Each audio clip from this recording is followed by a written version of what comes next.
In 1995, my family moved into an old house in the countryside. It was a beautiful place with creaky wooden floors and a vintage charm, but there was one room that always felt off. It was a small bedroom at the end of the hallway which no one wanted to sleep in. My sister, Amy, tried to stay in there one night but ran out, terrified. She couldn't explain why, just that she felt an overwhelming sense of dread, as if something was watching her. Curious, I decided to investigate. That night, I went into the room alone, but as I stepped inside, the temperature dropped suddenly.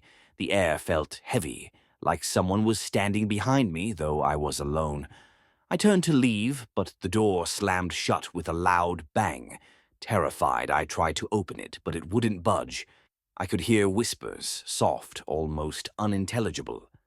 I stood frozen, unsure of what was happening, until finally the door opened on its own. The next day, we learned the room had once belonged to a previous tenant who died under mysterious circumstances. Since then, no one has been able to stay in that room for long. After the door incident, my family decided to avoid the room altogether. Amy and I both had nightmares for weeks, but the whispers never stopped. They would grow louder at night, always coming from that room. One evening, curiosity got the better of me. I couldn't shake the feeling that something was trying to communicate. I waited until everyone else was asleep and ventured back into the room alone. The air was thick with tension, and as soon as I stepped inside, the whispers returned, clearer now, almost pleading. I stood frozen, listening. Then suddenly I felt a cold breath on my neck. Spinning around, I saw nothing but the empty room. The temperature dropped drastically, and I could see my breath in the air. Suddenly a figure appeared in the corner, barely visible in the dim light.